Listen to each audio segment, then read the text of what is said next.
आज हम लोग 3 क्वेश्चंस लिए हैं। 3 प्रश्न बहुत शानदार है, शॉर्ट क्वेश्चन है, देखिएगा अच्छे से। मैं बार बार कहता हूं कि कोई भी क्वेश्चन हो, पहले क्वेश्चंस को आप लोग समझने का प्रयास कीजिए कि क्वेश्चंस कहता क्या है, क्वेश्चन को याद कीजिए, उसके बाद आंसर आप लिख पाएंगे। सबसे पहला जो चीज़ें है वो है आपका एबनॉर्मल यूटेरिन्स एक्शन, ठीक है। Describe about hypotonic and hypertonic यूटेरिन action. तो ये जो है क्वेश्चंस आपसे पूछेगा कि यूटेरिन एबनॉर्मल यूटेरिन एक्शन क्या होता है, मीन्स असमान गर्भाशय संकुचन क्या होता है या गर्भाशय की असमान क्रियाएं क्या होती है, ठीक है। धीरे व तेज़ी से सिकुड़ने की क्रिया का वर्णन करना है, मतलब जो संकुचन की क्रिया जो धीरे और जो तेज़ी से होती है इसके बारे में वर्णन करना है, ठीक है। चलिए हम लोग गर्भाशय के संकुचन या असमान क्रियाएं इसी को कहते हैं, देखते हैं यूटेरिन एक्शन के बारे में। ओके, सबसे पहला देखिएगा यहाँ पे कि एबनॉर्मल यूटेरिन एक्शन मीन्स गर्भाशय की असमान क्रियाएं क्या होती है। सामान्यतः प्रसव प्रक्रिया के समय गर्भाशय में संकुचन कंट्रैक्शन होते हैं, ठीक है, जो एक समान रहते हैं, परंतु कुछ परिस्थिति में ये संकुचन असमान हो जाते हैं, ठीक है। देखिए यहाँ पे कह रहा है कि जब डिलीवरी जब प्रसव की प्रक्रिया होती है ऑब्स्ट्रक्ट की, तो उस समय जो यूट्रस का कंट्रैक्शन होता है वह कंट्रैक्शन जो है समान होता है, समान रहता है, ठीक है। किस समय? प्रसव प्रक्रिया के समय गर्भाशय का संकुचन समान होता है, परंतु कुछ ऐसे परिस्थिति होते हैं जहां पर ये जो संकुचन समान होता है यह समान नहीं होकर कुछ ऐसे परिस्थिति होते हैं जहां पे असमान होते हैं, ठीक है। अब किन किन परिस्थिति में यह असमान होता है संकुचन, चीज़ों को देखिए। जैसे एक समान अंतराल पर नहीं होना, मतलब इसका मतलब क्या हुआ, एग्जाम्पल में देखिए संकुचन का समान कब नहीं होगा, तो जब एक समय अंतराल पर यह संकुचन नहीं होगा मतलब असमान है। कभी तीव्र होगा, कभी धीरे धीरे संकुचन होगा। संकुचन मतलब समझ रहे हैं ना, कंट्रैक्शन मतलब सिकुड़न, तो ये सिकुड़न जो है एक समय अंतराल पर नहीं होगा, या कभी तेज़ी से सिकुड़न होगा, कभी धीरे धीरे होगा, जिससे प्रसव प्रक्रिया में बाधा पड़ती है। इसी को असमान गर्भाशय क्रियाएं या असमान संकुचन कहते हैं। सीधा समझिए कि असमान का मतलब होता है कि कभी धीरा, कभी धीरे धीरे और कभी तेज़ी के साथ जो है यह जो गर्भाशय है उसका संकुचन होना ही जो है असमान गर्भाशय क्रियाएं कहलाते हैं, ठीक है। अब ये होता कब है, तो कभी कभी समय अंतराल जो है बहुत जो है समान नहीं होते हैं, कभी कभी तीव्र होते हैं, कभी कभी धीरा होता है, मतलब बिल्कुल जो कंट्रैक्शन होता है यूट्रस का वह जो है एबनॉर्मल हो जाता है, असमान होता है। और समान का मतलब क्या है कि कभी संकुचन धीरे धीरे होगा, कभी यूट्रस का संकुचन तेज़ी के साथ होगा, और कभी जो है बिना कोई समय अंतराल के कोई ठीक नहीं रहेगा कि कब होगा कब नहीं होगा।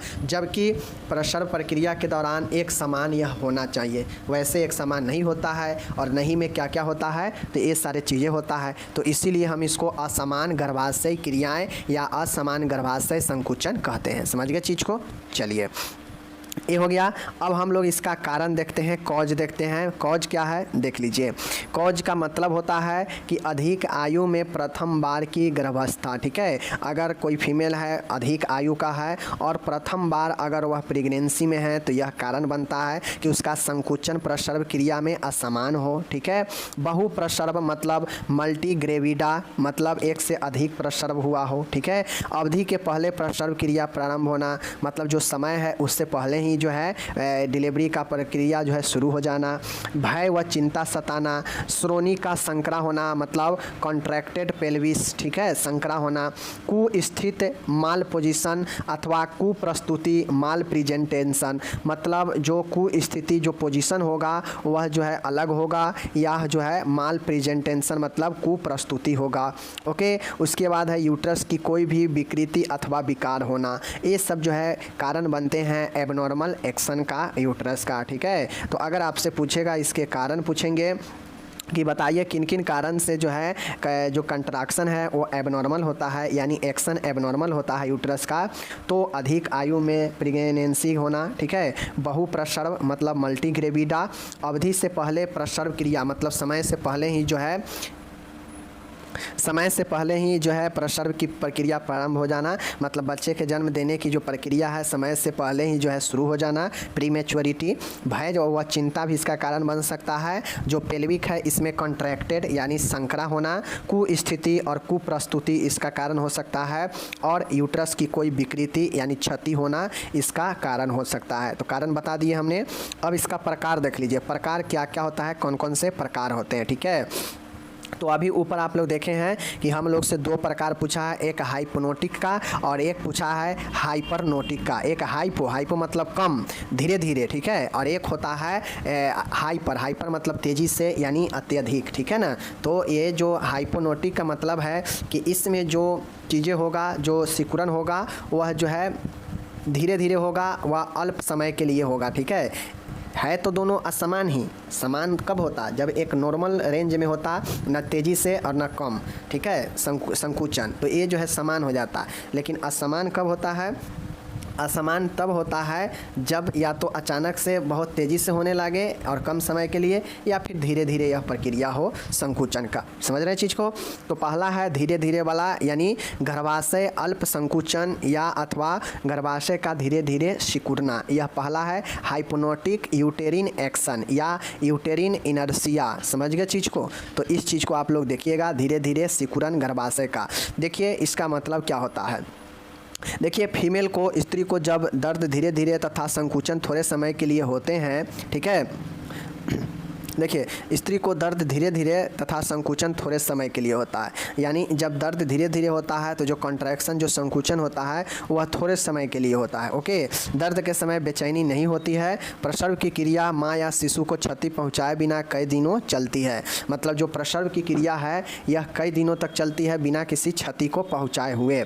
झिल्लियाँ इंटैक्ट रहती है, सर्विक्स धीरे धीरे विस्तारित होती है, मतलब फैलती है, और गर्भाशय क्रिया धीमी रहती है। प्रसव की अवस्था में अधिक समय तक रहने के कारण स्त्री थकावट तथा बेचैनी महसूस करती है, ठीक है, और इस प्रकार से हाइपोनोटिक वाला होता है। सीधा इसको लिखिएगा कि गर्भाशय का धीरे धीरे सिकुड़ना, हाइपोनोटिक यूटेरिन एक्शन, इसका मतलब होता है कि इसमें जो भी प्रसव होता है उस समय जो यूट्रस का जो सिकुड़ना होता है वह धीरे धीरे होता है। अब धीरे धीरे होने के कारण यह कई दिनों तक प्रसव की क्रिया चलती है। अब जो चीज़ें एक दिन में होगा और जो चीज़ें 4 दिन में होगा, तो 4 दिन वाला में ज़्यादा कष्ट होगा। जो चीज़ एक दिन में होगा, एक दिन में ही कष्ट होकर रह जाएगा, लेकिन जो चीज़ें 4 दिन चलेगा उसमें 4 दिन कष्ट होंगे। तो इस कारण इसमें सिकुड़न की क्रिया धीरे धीरे होती है, इसलिए प्रसव भी जो है, प्रसव का प्रोसेस भी जो होता है वह कई दिनों तक चलता है। अब कई दिनों के चलने के कारण इसमें जो है बेचैनी जो है ज़्यादा और थकावट ज़्यादा होता है स्त्री को, ठीक है, और ये जो होता है इसमें झिल्लियाँ जो है इंटैक्ट रहती है,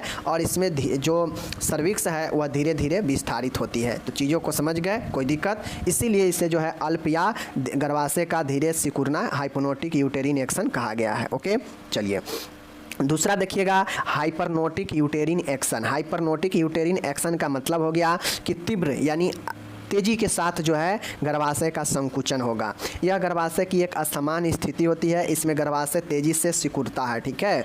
कभी कभी यह स्थिति ऑक्सीटोसिन की अधिक मात्रा देने से भी हो जाती है। गर्भाशय के कोर्नू वाले भाग से संकुचन व दर्द प्रारंभ होता है, जो यूट्रस के निचले वाले भाग में अधिक समय तक रहता है, ठीक है।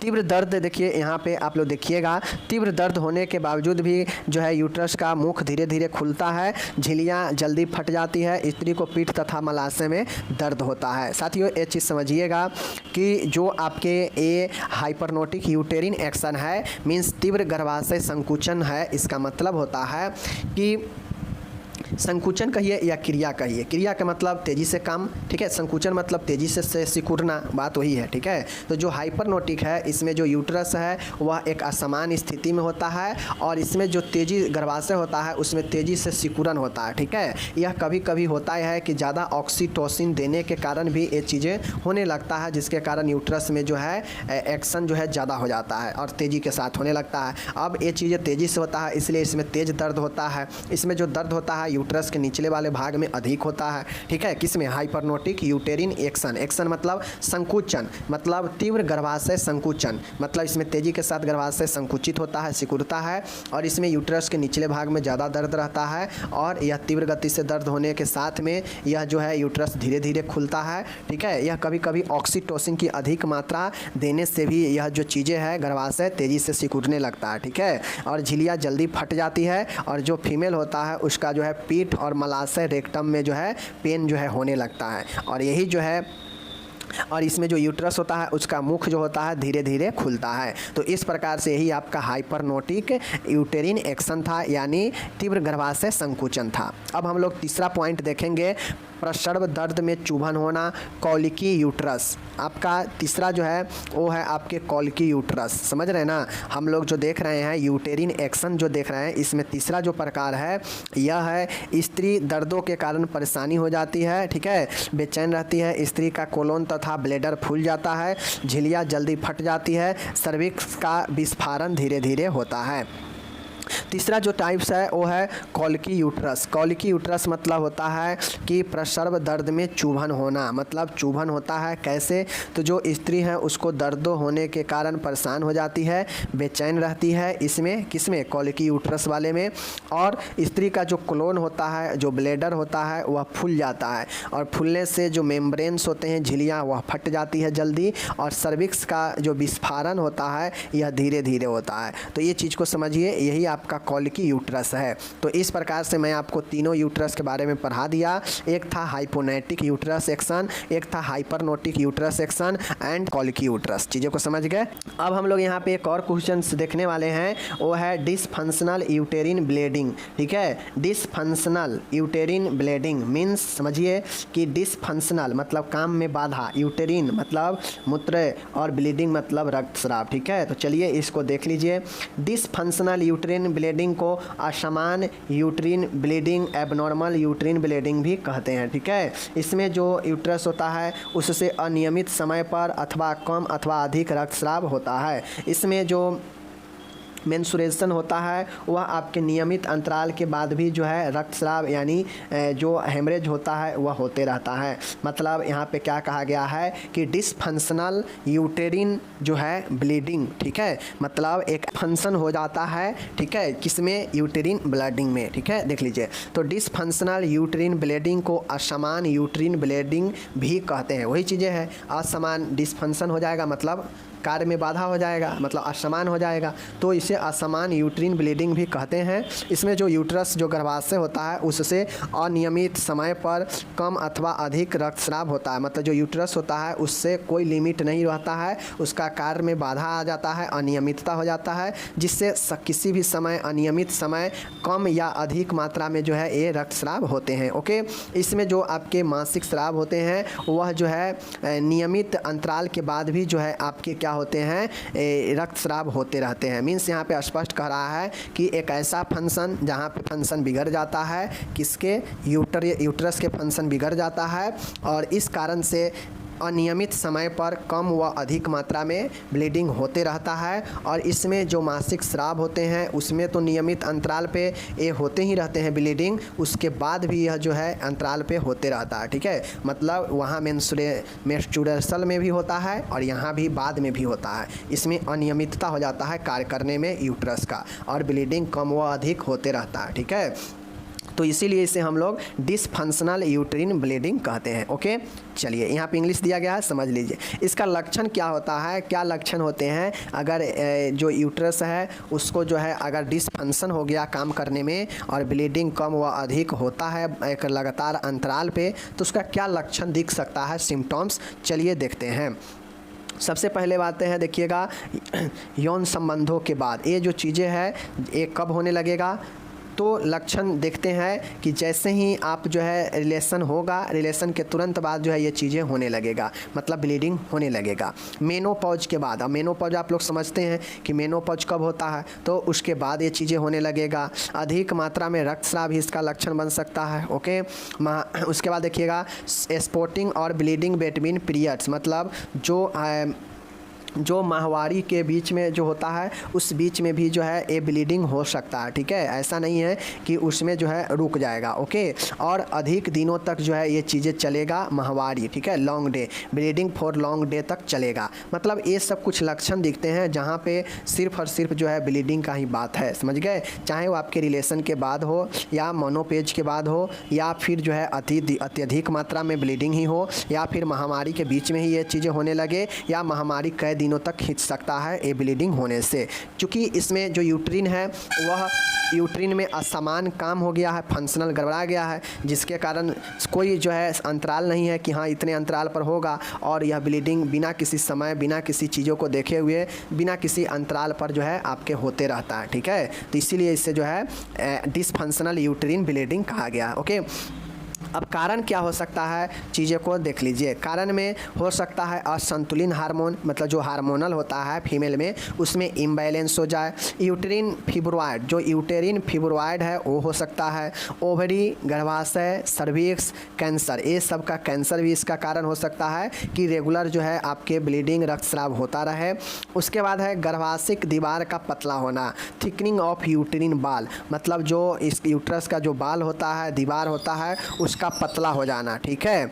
और नेक्स्ट है ब्लीडिंग डिसऑर्डर, ब्लीडिंग से रिलेटेड कोई जो है विकार होना। तो ये सारे के सारे मैं आपको यहाँ पे बता दिया कि ये सब कारण बनता है डिसफंक्शनल यूट्रिन ब्लीडिंग का। क्या क्या? असंतुलित हार्मोन, यूट्रिन फिब्रोइड, ओवरी का, यूट्रस का, सर्विक्स का कैंसर, ठीक है, चाहे गर्भाशय का जो दीवार है उसका पतला होना, या फिर ब्लीडिंग से रिलेटेड जैसे हीमोफीलिया, थैलेसीमिया, इससे रिलेटेड कोई बीमारी होना, ठीक है। तो ये सब चीज़ें जो है कारण बनता है।